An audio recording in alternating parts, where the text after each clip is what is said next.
गुरु आने की कोई कहियो रे, गुरु आने की मन भावन की, आवन की मन भावन की कोई कहियो रे, गुरु कोई कहियो रे, गुरु आवन की कोई कहियो रे, गुरु आवन की। आप नहीं आए लिख नहीं भेजा, आप नहीं आए लिख नहीं भेजा, बाढ़ पड़ी ललचावन की, बाढ़ पड़ी ललचावन की कोई कहियो रे, गुरु आवन की कोई कहियो रे, गुरु आवन की। प्रेमियों आ जाओ निकल जाओ। गुरु महाराज की दया कृपा से इधर थोड़े लोग इधर आ जाओ। दीदी आप इधर आ जाओ। प्रेमियों, मीरा का जब गुरु से दर्शन नहीं हुआ तो जो जाता था जिसको देखती थी वही से कहती थी कि तुम जा तो रहे हो, कोई पंछी हो कोई इंसान हो, तो सबसे कहती थी कि तुम जा रहे हो तो मेरे गुरु से आने की बात कह देना। कहती थी तुम जा रहे हो तो मेरे गुरु से आने की बात कह देना कि बहुत दिन हो गए हैं और हमारे गुरु का दर्शन नहीं हुआ है, तो मेरे गुरु से मेरा संदेशा कह देना। तो मीरा ने यही कहा था कि कोई कहियो रे, गुरु आवन की। बोले दुनिया में तो तमाम लोग आ रहे जा रहे, पर मेरा गुरु नहीं आ रहा तो मुझको कुछ अच्छा नहीं लग रहा है। तो प्रेमी भाई बहनों, ऐसे हमको भी संदेशा मालिक के लिए भेजना चाहिए कि मालिक इतना समय हो गया और तुम हमको कितने दिनों से दर्शन और दीदार नहीं दिए हो। गुरु महाराज, मैं किसके आगे किसके हाथ से चिट्ठी भेजूं? आपका ना कोई अता है ना पता है, किसको चिट्ठी भेजूं, किसको संदेश भेजूं, कैसे आपका पता लगाऊं और कैसे आपसे मिलन होगा। तो प्रेमी भाई बहनों, जब अपने दुनिया की हर चीज मिलती है रोज, लेकिन बस एक चीज हमारा गुरु हमसे नहीं मिलता है। जो हमसे रोज मिलता था वही गुरु आज हमसे जाने कितने दिन हो गए हमारी आंखों से ओझल है। तो प्रेमियों, मीरा ने संदेशा भेजा तो गुरु ने उनका संदेशा कबूल किया और मीरा को दर्शन दिए। ऐसे प्रेमियों, हम लोग भी अपने संदेश को केवल बैठ के ही कहें कि गुरु महाराज कोई अता पता बता दो, आखिर तुम कहाँ हमसे दूर हो गए, कहाँ छिप गए मालिक। जहाँ रोज कहते थे कि गुरु का दर्शन रोज करना चाहिए, 15 दिन में करना चाहिए, 7 दिन में करना चाहिए, महीना भर में करना चाहिए, और आज तो 10 साल 11 साल बीत गए। गुरु महाराज हम करें तो क्या करें, क्या करें, किस तरह से तुम्हारा दर्शन और दीदार करें। तो प्रेमियों, हमारी तड़प नहीं है। हमको जैसे कोई चीज होती है ना, किसी के घाव हो जाता, जरा सा कुछ लग जाए तो तड़पने लगता है, जीव कहता बहुत चोट लग गई।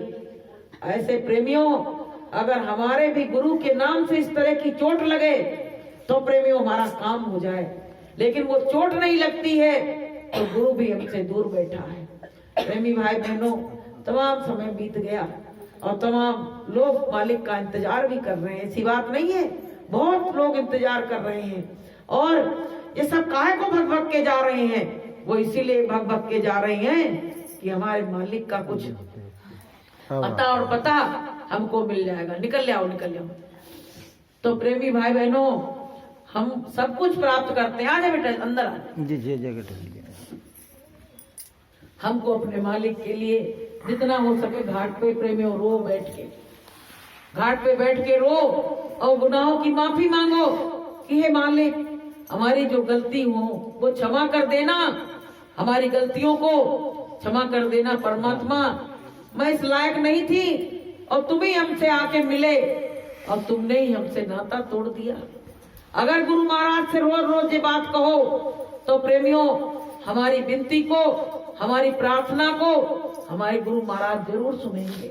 लेकिन हम, पता है, हम मालिक से कुछ कह ही नहीं पाते हैं कि नैना तरसे तरसे अब दिखा जा, नैना तरसे तरसे अब दिखा जा, मेरे मालिक कहाँ हो तू आ जा, मेरे मालिक कहाँ हो तू आ जा, नैना तरसे तरसे अब दिखा जा, नैना तरसे तरसे अब दिखा जा, मेरे मालिक कहाँ हो तू आ जा, मेरे स्वामी कहाँ हो तू आ जा। इस तरह से प्रेमियों मालिक का इंतजार करें। बड़े बड़े सत्संग होते हैं, लोग बड़ी हर्ष और उल्लास से जाते हैं, कहते बड़ा सत्संग है, लेकिन बड़े सत्संग में भी गुरु महाराज का दर्शन नहीं होता। बड़े सत्संग का है कि बड़े सत्संग, हमको अगर छोटे में ही मालिक दिख जाए तो हमको बड़े की जरूरत नहीं, लेकिन न बड़े में और न छोटे में हमको हमारा गुरु नजर नहीं आता है। प्रेमियों, बहुत बातें दिल में रहती हैं, कभी ऐसा लगता है मालिक मिल जाए तो क्या, कितनी बातें अंदर हैं जो बैठ के अपने मालिक को एक एक बात सुनाएंगे, लेकिन किसको सुनाए, कोई सुनने वाला हमारे दर्द को नहीं है। दुनिया वालों को क्या सुनाओगे, दुनिया वाले तो एक दूसरे की हंसी उड़ाते हैं, लेकिन एक वही थे जो हमारे तुम्हारे सबकी बातें सुनते थे और सबका समाधान करते थे। ये दुनिया तो समाधान के बजाय तुमको और गड्ढे में गिराने का काम करेगी। तो प्रेमियों, प्रतिदिन अपने मालिक का इंतजार करो। सेवरी ने एक भी दिन ऐसा नहीं किया कि अपने राम भगवान का इंतजार ना किया हो। रोज कहती थी मेरे गुरु कह के गए हैं, मैं डेली इंतजार करूंगी, मेरे गुरु की बात मिथ्या नहीं जाएगी और एक ना एक दिन वो भगवान आएंगे और उनका दर्शन और दीदार होगा। तो प्रेमियों, नित्य उनका इंतजार करती थी। 60 साल हो गए, बताइए, बूढ़ी हो गई, 60 साल हो गए इंतजार करते करते। तब प्रेमियों भगवान राम आए और ये कहती थी ऐसा ना हो कि वो आए और हम कहीं कुछ बंद करके चले जाएं तो वो लौट जाएं, तो वही देरी पे बैठी रहती थी, कहीं नहीं जाती थी। प्रेमियों, अपने मालिक का इस तरह से इंतजार करा। और हम लोग हैं तो थोड़े दिन में इधर उधर हो गए और अपने मालिक की बात को भूल गए। तो प्रेमियों, हमको अपने मालिक की बात को भूलना नहीं है, अपने मालिक का हमको इंतजार करना है। जब एक सेवरी कर सकती इंतजार, तो क्या हम लोग नहीं कर सकते हैं? वो तो थोड़े दिन गुरु के आश्रम में रही थी, तब इतना बड़ा विश्वास जग गया था। और प्रेमियों, हम लोग तो बहुत दिन गुरु के सानिध्य में रहे, तो क्या मेरा विश्वास नहीं जग सकता है? और प्रेमियों, इंतजार ही परमात्मा से मिलाता है। अगर हम इंतजार नहीं करेंगे तो परमात्मा हमसे कभी मिल नहीं सकता है। तो प्रेमियों, जब भगवान आए और आके खा पी के जाने लगे, तो सेवरी ने एक परात रखी थी कि आएंगे तो पैर धुलाएंगे। और जब वो आए तो परात कौन कहे और पानी कौन कहे, वो तो आंसुओं के जल से ही सारे पैरों को धुला दिया। पैर नहीं छोड़े, कहने लगी अब नहीं छोड़ेंगे, 60 साल हो गए, अब तो मेरा जाने का समय आने लगा, तो चलो जाते जाते मिल गए तो कम से कम मेरे गुरु की बात तो पूरी हो गई। तो प्रेमियों, जब जाने लगे भगवान कहने लगे अब माता आज्ञा दो, तो कहने लगी आप कहाँ जा रहे हो? तो बोले अब हम अपने वहां जा रहे हैं। तो बोले नहीं, अब हमको छोड़ के नहीं जाओ, क्योंकि हमारे गुरु भी हमको छोड़ के चले गए, अब तुम आए हो और जा रहे हो, अब हम कौन के सहारे रहेंगे? प्रेमियों, तो लिपट गई, रोने लगी, कहने लगी तुमको जाने नहीं देंगे, हम तुम्हारे संग चलेंगे। तो प्रेमियों, एक ऐसी ज्योति जली और सेवरी भी उसी में अपने राम के साथ और चली गई। तो प्रेमियों, ऐसे ही हमको भी अपने गुरु के चरण पकड़ना है। हमें भी अपने गुरु का इसी तरह से इंतजार करना है कि गुरु महाराज, तुमने हमसे बहुत वादे किए थे कि हम कभी साथ नहीं छोड़ेंगे, और आज मेरा साथ तुम्हारा छूट गया। हम इंतजार कर रहे, पागल मुझे से बैठे हैं, देख रहे हैं, कोई हमको अपने गुरु के आने की खबर बताने वाला नहीं है। तो प्रेमी भाई बहनों, ये मानव जीवन मिला है, बड़े बड़े दुख इस जीवन में झेल लिए, क्योंकि घर के इंसान गए उनका दुख, और गुरु के बिछड़ने का दुख। अब और दुख शेष क्या बचा है मेरे जीवन में? क्या बचा है? और अभी भी जाने कितना बचा है, कितना देखना पड़ेगा, कुछ कहा नहीं जा सकता है। तो प्रेमियों, जब गुरु का सहारा मिल जाता है, कोई परमात्मा की गोद में आके बैठ जाता है, तो उसके दुख थोड़े से कम हो जाते हैं। कहा गया है कि ज्ञानी काटे ज्ञान से और मूर्ख काटे रोए, और देह धरे के दंड है हर काऊ को होए। सबको दुख आता है, लेकिन जो ज्ञान में जीता है, जो सत्संग के ज्ञान में जीता है, वो अपने दुखों को कम कर लेता है। उसको मालूम है कि ये मृत्यु लोक है, इसमें सुख का तो कोई नाम निशान नहीं है।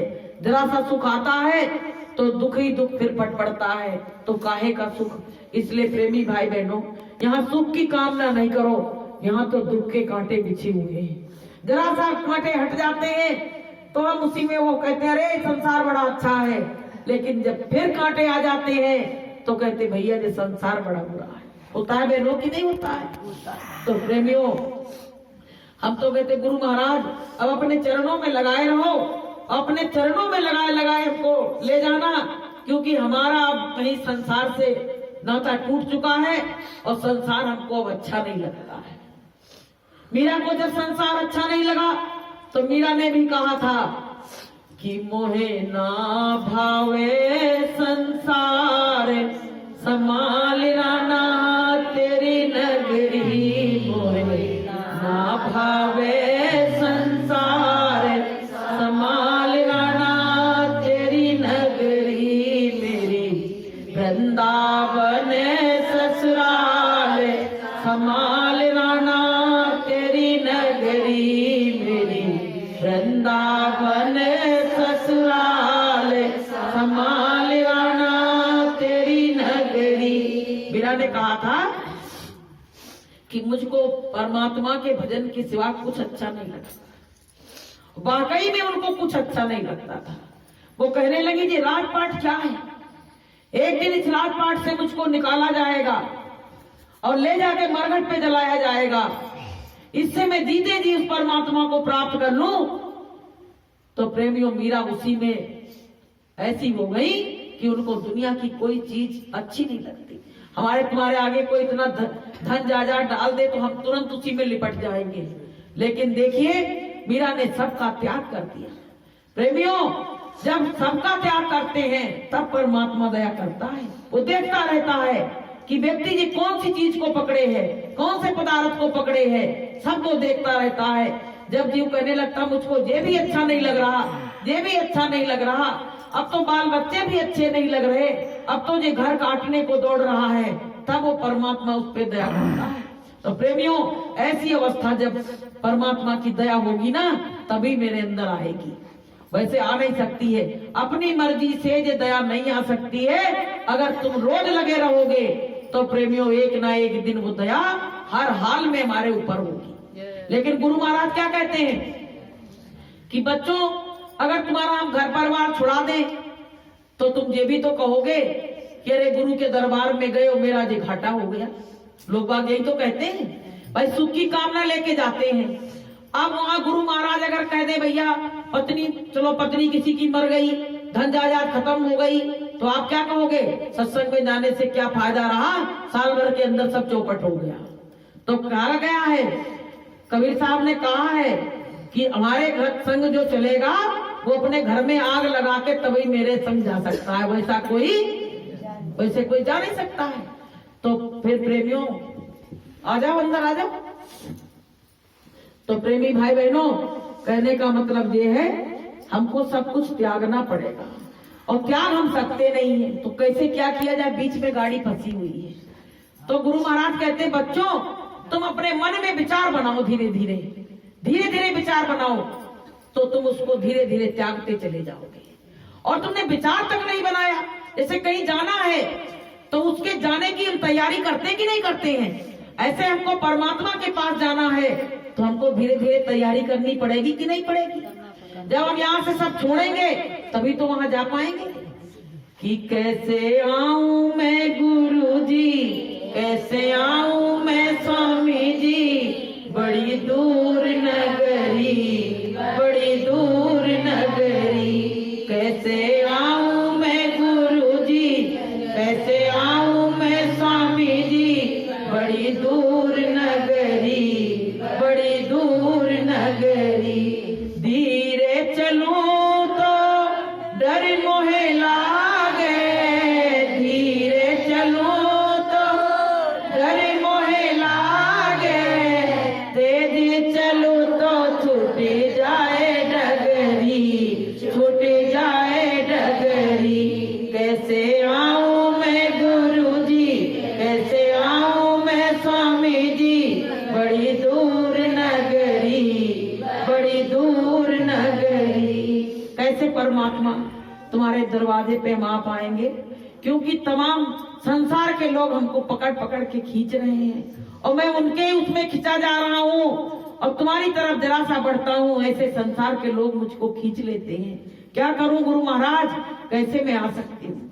इसलिए प्रेमियों रोज मालिक से कहो कि गुरु महाराज तुम ही दया करो हमारे ऊपर, हमारा कोई काम बिगड़ने लगता हम नहीं कहते गुरु महाराज अब तुम ही संभालना, तुम ही दया करना, हमारे बस का अब कुछ नहीं बचा है। तो जब कहते हैं तो मालिक तुरंत दया कर देता है।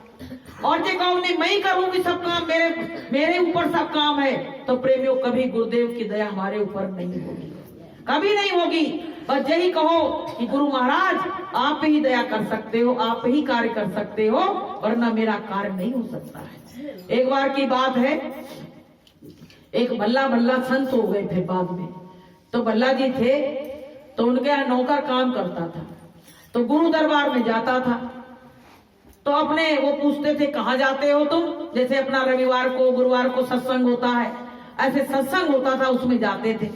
तो कहते थे मालिक हमें 2 घंटे की छुट्टी दे दो। तो वो कहते थे कहाँ जाते हो तुम रोज, गुरुवार को कहाँ जाते हो, रविवार को कहाँ जाते हो। तो क्या कहते थे, मैं सत्संग में जाता हूँ। तो कहते थे आप भी चला करो। तो कहते थे मुझको इतना टाइम कहाँ कि मैं चला करूं। तो प्रेम में बहुत समय बीत गया, बार बार कहे वो नहीं सुने, क्योंकि बहुत माया का पसारा था। और जब माया का पसारा होता है तब जीव संसार की तरफ ज्यादा रहता है, परमात्मा की तरफ नहीं मुड़ पाता है। अब क्या हुआ, एक दिन कहने लगे चलो भाई तुम रोज रोज कहते हो तो हम चलो चलते हैं तुम्हारे गुरु के पास, देखते हैं तुम्हारे गुरु कैसे हैं। अब प्रेमियों जी जब गए तो गुरु महाराज ने तुरंत मुंह मोड़ लिया, इनकी तरफ देखा ही नहीं। तो कहने लगे तुम्हारे गुरु ने तो हमको देख के मुंह मोड़ लिया। तो गुरु जी ने कहा तुम भी तो इतने दिन से मुंह मोड़ रहे थे, तुम भी तो रोज कहता था और तुम हमारे यहाँ आने के लिए तैयार नहीं थे, तो तुमने मुंह मोड़ा तो मैंने भी मोड़ लिया। ये बात जब उन्होंने सुनी तो उनके बहुत बड़ा धक्का लगा, कहने लगे मेरे मन की बात और ये महात्मा जी ने कैसे जान ली, कैसे जान ली। आप प्रेमियों जो रोने लगे।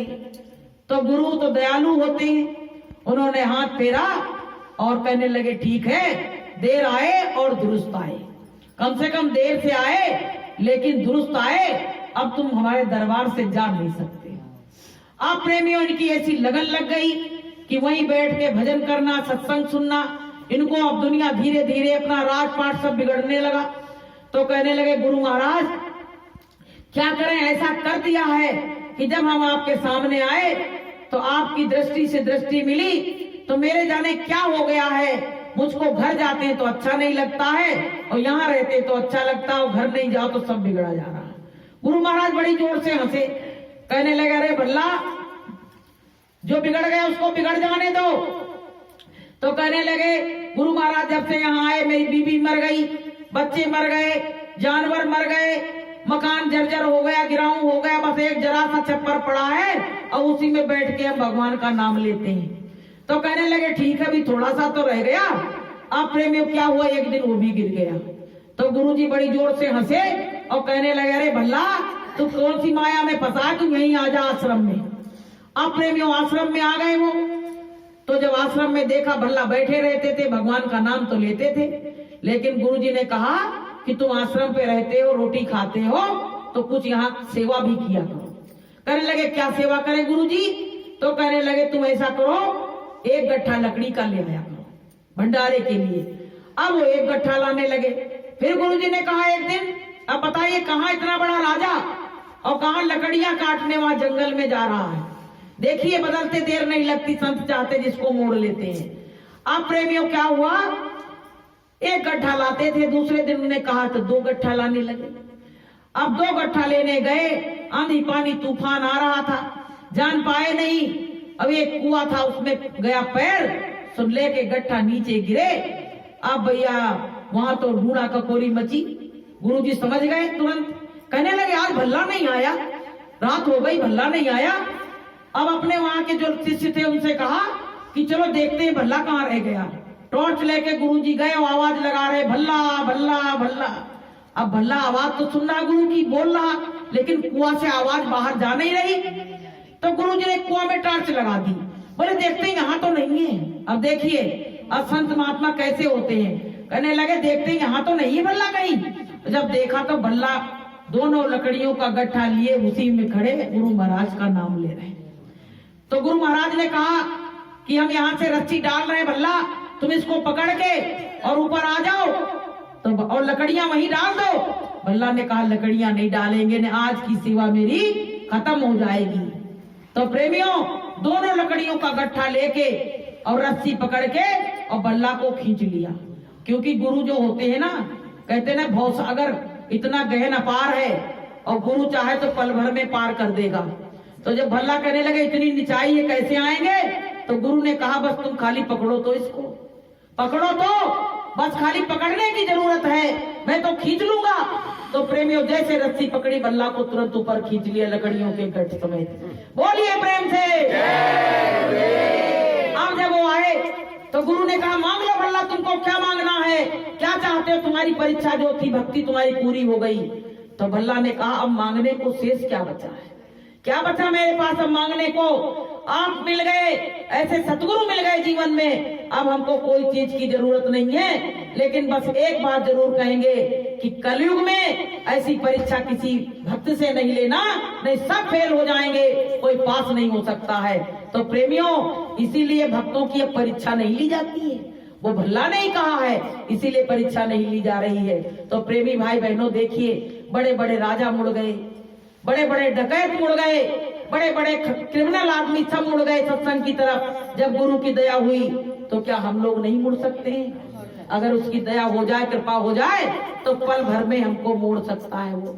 तो हमको दया किससे मांगना है कि दयागार तुमसे दया मांगते हैं, दयागार तुमसे दया मांगते हैं, सदा के लिए हम क्षमा मांगते हैं, सदा के लिए हम क्षमा मांगते हैं, दयागार तुमसे दया मांगते हैं, दयागार तुमसे दया मांगते हैं। तुम कुछ करो ना करो, गुरु महाराज से दया मांगते रहो और देखो आपका काम होता है कि नहीं होता है। तो प्रेमी भाई बहनों जो मानव जीवन मिला है, अब जा रहा है, अब कहाँ जा रहा है पता है? जैसे शाम ढल जाती तो कुछ दिखाई नहीं पड़ता, अंधेरा हो जाता है, ऐसे जो जीवन भी जिन्होंने गुरु नहीं बनाया उनका जीवन अंधेरे में जा रहा है। अंधेरे में कुछ उजाला नहीं है उनके जीवन में। और जब घर की ठोकरें खाते हैं तब कहते हैं अरे भैया चलो भगवान की तरफ चलते हैं, कोई मंदिर मिल जाए तो चलो पूजा करते हैं। लेकिन जब तक ठोकर नहीं लगती है तब तक जीव परमात्मा की तरफ नहीं मुड़ता है। गुरु महाराज कहते हैं बच्चों हम तुम्हारे साथ में एक दुख की पुड़िया लगाए रहते हैं, नहीं तो तुम बिल्कुल नाम भूल जाओगे, नाम भूल जाओगे। इसलिए थोड़ा थोड़ा कष्ट लगा रहता है, उसको कष्ट मत समझना, वो तो पता है इसलिए लगा है कि हमको परमात्मा की याद कैसे न कैसे आ जाए। तो बोलिए प्रेम से जय